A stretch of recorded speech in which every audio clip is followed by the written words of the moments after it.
Good morning students.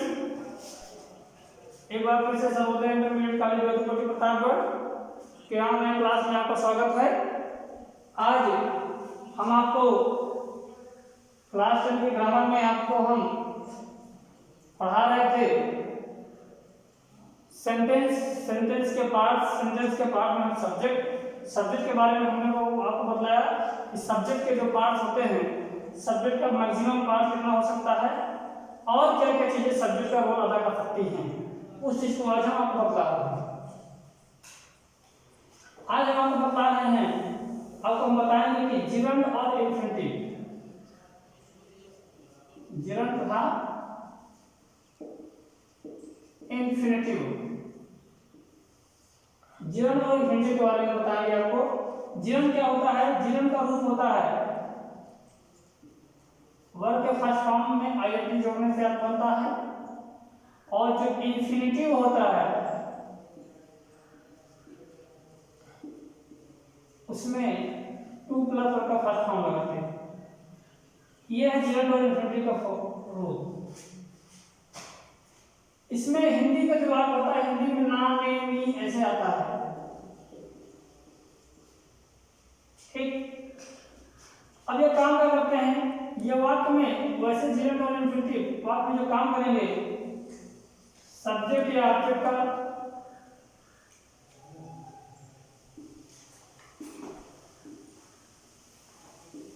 अर्थात हम यूं कह सकते हैं नाउन या प्रोनाउन का काम करेंगे। लेकिन हम पढ़ रहे थे कि सब्जेक्ट के रूप में, अर्थात जिरंड तथा इन्फिनिटिव का प्रयोग हमें सब्जेक्ट के रूप में, सब्जेक्ट जब ये सब्जेक्ट का काम करे, ये सब्जेक्ट का रोल अदा करे, उसके बारे में हम आपको पढ़ा रहे थे। तो आज हम बता रहे हैं कि जिरंड और इन्फिनिटिव सब्जेक्ट का काम कैसे करेगा। बहुत आसान है, इसका चार्ट से आप समझ लीजिए। जैसे ये चार्ट है सब्जेक्ट का, इधर सब्जेक्ट है, इधर आपका प्रेडिकेट होगा,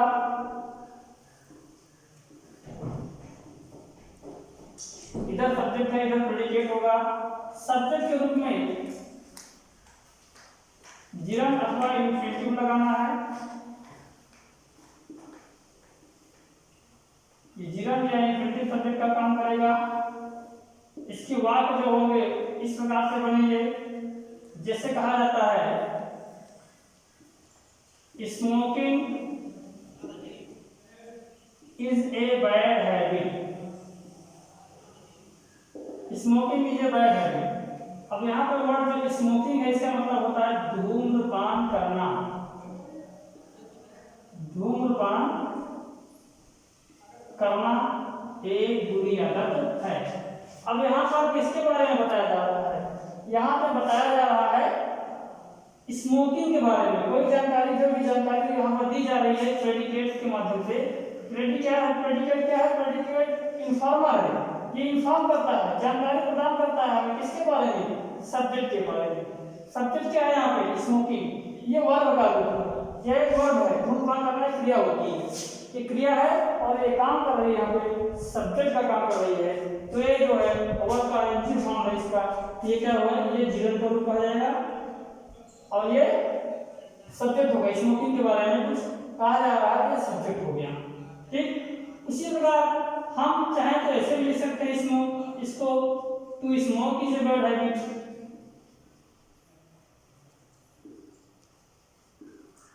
अब क्या हो गया? यहाँ पे देखिए ये इन्फिनिटिव जो है सब्जेक्ट का काम है, मतलब वही है। अर्थात हमने इसे क्या जाना, हमने एक चीज और भी जाना कि जिरंड या इन्फिनिटिव सब्जेक्ट का काम कर सकते हैं।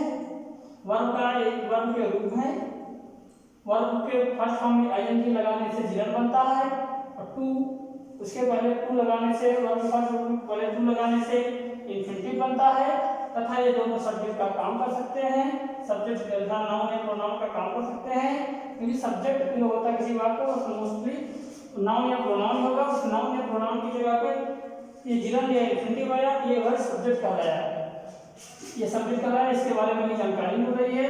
ये जिरंड या इन्फिनिटिव ये दोनों सब्जेक्ट हो गए, ठीक। दूसरी चीज हमने जाना, इससे ये चीज हमने जाना कि जिरंड के स्थान पर इन्फिनिटिव तथा इन्फिनिटिव के प्रश्न पर जिरन का प्रयोग किया जा सकता है।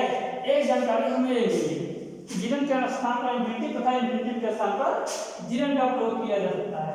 यह हुआ सब्जेक्ट, पहला चीज। दूसरा चीज हो सकता है जिरन या इंफिनिटिव जो है, जिरन या इंफिनिटिव जो है, इसका ये थोड़ा एक पार्ट और बढ़ सकता है, ये भी और भी बड़ा किया जा सकता है कि जो जिरन या इंफिनिटिव से बनने वाला सब्जेक्ट जो होता है वो और भी थोड़ा बड़ा हो सकता है।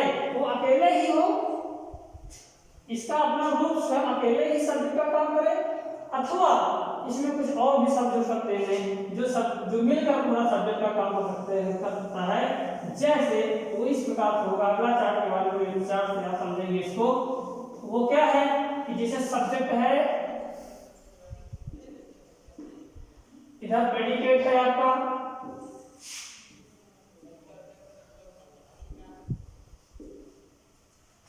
इधर सब्जेक्ट है, इधर प्रेडिकेट है। अब आप देखिए ये सब्जेक्ट में इधर आया जिरन, इसके बाद इसी में हम जोड़ सकते हैं मॉडिफाइंग वर्ड्स। मॉडिफाइंग वर्ड्स जो क्या कर रहे हैं, जो इस जिरन को मॉडिफाई करेंगे। अब जैसे कहा जाए वॉकिंग, टहलना, नानीय, वॉकिंग नानीय सभी का काम कर रहा है, ये जिरन है नानीय। अब लेकिन आगे और जो वॉकिंग इन द मॉर्निंग,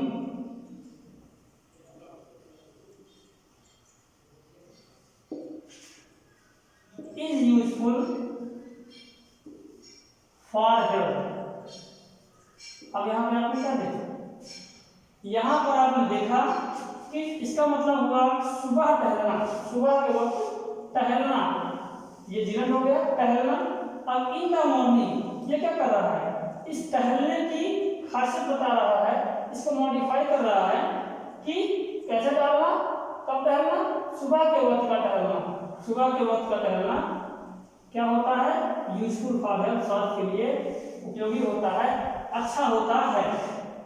ये क्या हो गया, ये पूरा आपसे यहाँ से यहाँ तक सब्जेक्ट किसके बारे में बताया गया कि किसके बारे में हमको इन्फॉर्मर जो प्रेडिकेट है इसमें हमको क्या जानकारी दी, उसने हमको जानकारी दी कि स्वास्थ्य के लिए उपयोगी होता है। लेकिन फिर कौन, क्या, किसके बारे में जानकारी दिया, जानकारी दिया हमको सुबह के वक्त टहलना। सुबह के वक्त टहलना स्वास्थ्य के लिए उपयोगी होता है, लाभप्रद होता है। तो ये क्या हुआ, ये मॉडिफाइंग वर्ड हो गया और इसको जो है जिरन कहा गया। ये जिरन है, ये इसके साथ जो अन्य शब्द जुड़ रहा है, जो इसके बारे में एक्सटेंड कर रहा है इसकी जानकारी को, इसके मीनिंग को, वो उसको मॉडिफाइंग वर्ड कहा जाएगा। अर्थात आपसे क्या जाना, सब्जेक्ट के रूप में जिरन और इंफिनिटिव का भी प्रयोग किया जा सकता है। ठीक, अब अगला पॉइंट जो है वो अब बहुत थोड़ी चीजें बची हैं, एक दो पॉइंट और बताना है। अब बताएंगे हम आपको इट तथा इट या देयर का प्रयोग।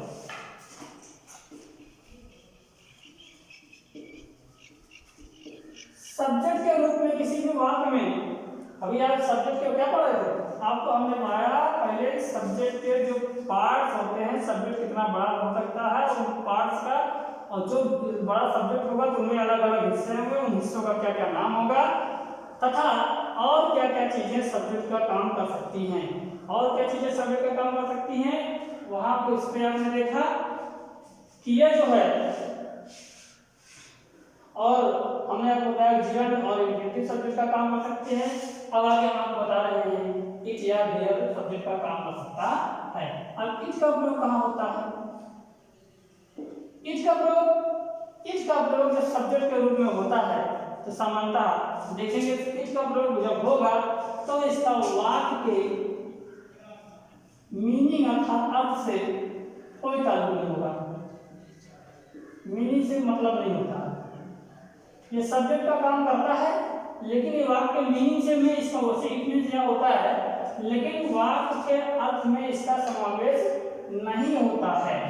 ये कब प्रयोग किया जाता है सब्जेक्ट के रूप में, वैसे भी होता है जब उसका मीनिंग होता है, लेकिन यहाँ पे जो मीनिंग नहीं है सब्जेक्ट वाक्य का सब्जेक्ट का काम कर रहा है, जिसके वहाँ की मीनिंग से कोई मतलब नहीं है। कब होता है जब जो होता है मौसम, ऋतु, समय, परिस्थिति,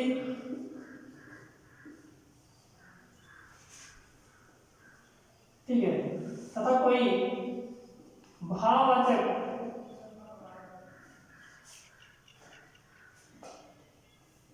संज्ञा हो तो उसके लिए उसका प्रयोग किया, इन चीजों का प्रयोग किया जाता है। इन चीजों को रद्द करने वाले वाक्य प्रयोग किए जाते हैं, वाक्य बनाए जाते हैं, उनमें सब्जेक्ट का प्रयोग सब्जेक्ट के रूप में इट का प्रयोग किया जाता है। जैसे हमने कहा कि कल रविवार था, हमने कहा कि कल रविवार था, यह सेंटेंस है, ये समय दिन बतला रहा है, हमें कुछ नहीं करना है। इसका सेंटेंस क्या होगा, इसका सेंटेंस होगा इट वाज संडे यस्टरडे। यहां पे देखिए ये हिस्सा हो गया आपका प्रेडिकेट और ये हो गया आपका सब्जेक्ट। अब इट यहाँ पे इसको हम न्यूट्रल इंडिकेटर, जब जो है जब वाक्य में सब्जेक्ट के रूप में इट काम करता है और इट का वाक्य के सब्जेक्ट से कोई मतलब कोई लेना, सब्जेक्ट के वाक्य के अर्थ से कोई लेना देना नहीं होता है, लेकिन वो सब्जेक्ट का काम करता है, वो ऐसे सबको न्यूट्रल इट कहा जाता है, इसको न्यूट्रल इट कहते हैं। और भी वाक्य देख लीजिए, जैसे it was Sunday yesterday, condition की बात हो रही है, जैसे it is very hot today,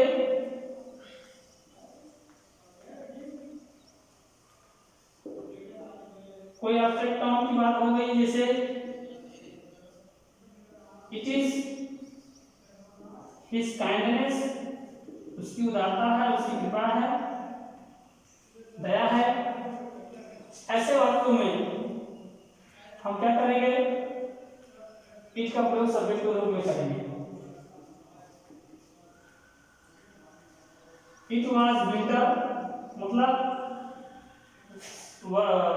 सर्दी का महीना था, सर्दी की ऋतु थी, ये ऋतु को व्यक्त कर रहा है। यहाँ पर देखिए आप ये जो है जो ये इट ये सब सब्जेक्ट का काम कर रहे हैं, लेकिन इनका वाक्य के अर्थ से कोई लेना देना नहीं है। ऐसी स्थिति में इसका प्रयोग किया जा सकता है। कुछ जगहों पे एक आध दो क्रियाएं भी होती हैं, वर्ब होती हैं, जिनमें वाक्य का जो सब्जेक्ट होता है वो उसी में निहित होता है। ऐसी स्थिति में भी इट का प्रयोग सब्जेक्ट के रूप में किया जाता है। जैसे आप लिखते हो it is raining, it is raining मतलब होता है बारिश हो रही है।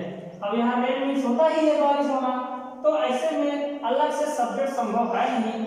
ऐसे में वाक्य जो होगा बिना सब्जेक्ट के तो होगा नहीं, तो वाक्य जो होगा सब्जेक्ट छिपा होना चाहिए या सब्जेक्ट लिखा होना चाहिए, लेकिन सब्जेक्ट तो होगा, कोई तो करने वाला हो, कोई क्रिया है तो कोई तो करने वाला होगा, क्रिया करने वाला तो कोई होना चाहिए। या उद्देश्य सब्जेक्ट को जिसके बारे में कोई जानकारी जो मिले उसको किसके बारे में जानकारी है, किसके बारे में प्रेडिकेट इन्फॉर्म करेंगे, वो होना तो चाहिए। तो वो कहाँ से लिखेंगे, वो तो होना चाहिए, या तो वो अंडरस्टूड होना चाहिए जो छिपा हुआ होना चाहिए, या तो दिया हुआ होना चाहिए। यहाँ पे छिपा नहीं सकते, यहाँ पे जो है हमने इट का प्रयोग सब्जेक्ट के रूप में किया। ये था इट का प्रयोग सब्जेक्ट के रूप में इट का प्रयोग किया गया। अगली बात आती है देयर।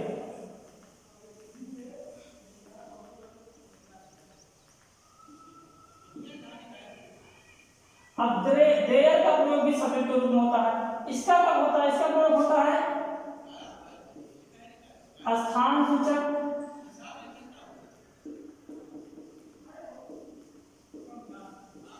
स्थिति सूचक, स्थान सूचक, स्थिति सूचक वाक्यों में जो है देयर का प्रयोग सब्जेक्ट के रूप में किया जाता है।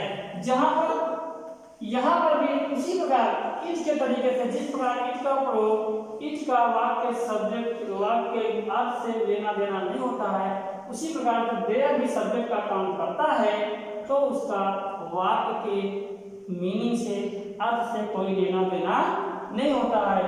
उसी प्रकार जिस प्रकार इट को जो वाक्य सब्जेक्ट के वाक्य मीनिंग से जिसका कोई अर्थ नहीं होता था, उस इट को न्यूट्रल इट कहते थे, उसी प्रकार से इस देयर को इंट्रोडक्टरी देयर कहते हैं। यह इंट्रोड्यूस करने के लिए होता है, सिर्फ जो है उस स्थिति से, उस स्थान से कि जो स्थिति सूचक वाक्य है, जो स्थान सूचक वाक्य है, उससे सिर्फ हमें परिचित कराने के लिए किया करता है, देयर का प्रयोग किया जाता है, हमसे उससे परिचित कराता है, इसलिए इंट्रोड्यूस कराता है, इसलिए इसको इंट्रोडक्टरी देयर कहते हैं।